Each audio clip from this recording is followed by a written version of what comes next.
मैं फरहत अली खान NIS खेल प्रशिक्षक संघ का प्रदेश अध्यक्ष एक बार फिर अपनी पीड़ा, अपनी विपदा, अपनी समस्या लेकर के आप लोगों के सामने आए हैं।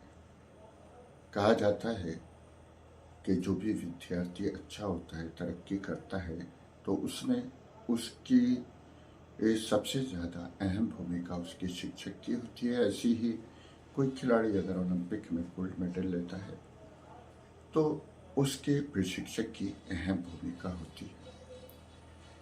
हम लोग अपनी दिमाग, अपनी मेहनत और अपनी लगन से एक खिलाड़ी को तैयार करते हैं।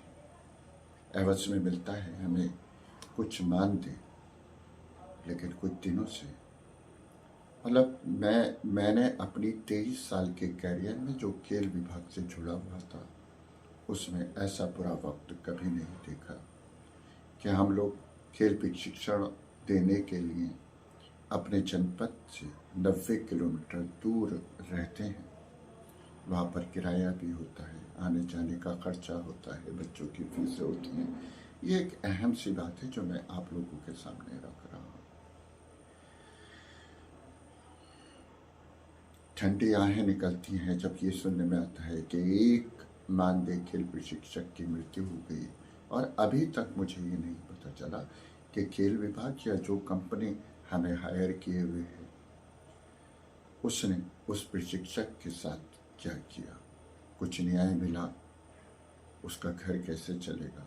अभी ही एक आउटसोर्सिंग से रखा हुआ हमारे यहाँ पर ही एक बाबू है, नाम नहीं लूँगा, उसकी माँ, वो क्योंकि यहाँ अपने घर से लगभग 200 किलोमीटर दूर था, उसकी माँ पैसे के अभाव से इस दुनिया से रुखसत हो गई। रोता हुआ वो बिना पैसे के वो अपने घर पहुंचा। ये एक समस्या है, क्योंकि हम सब कुछ कुदरत से नहीं, एक इंसान के सामने अपनी भावनाओं को व्यक्त कर रहे हैं।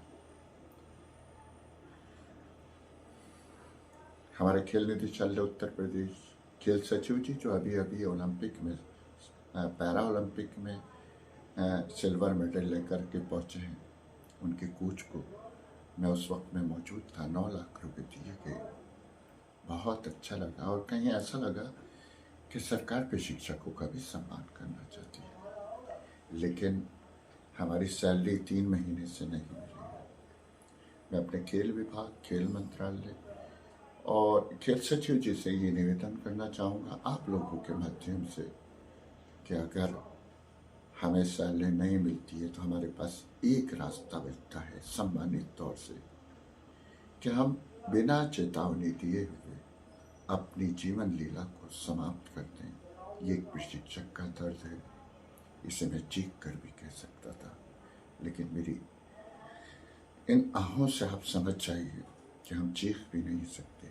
हम ऐसी मजबूत सरकार में रहते हैं जो हर प्राणी का ध्यान रखती है, जो गौ माता का ध्यान रखा जाता है, जहाँ पर हर जीव जंतु का, तो वहाँ पर एक मानव जाति में एक प्रशिक्षक जो है वो प्राणी है, इस प्रशिक्षक प्राणी का भी ध्यान रखा जाए। आप लोगों से निवेदन, आपसे इल्तिजा, हाथ जोड़ के इल्तिजा कि हमारी सैलरी कब आएगी। अगर हमारी सैलरी जल्द नहीं आती है तो आप ये मान के चलिए कि बिना चेतावनी के एक और व्यक्ति अपनी प्राणों की आहुति दे देगा।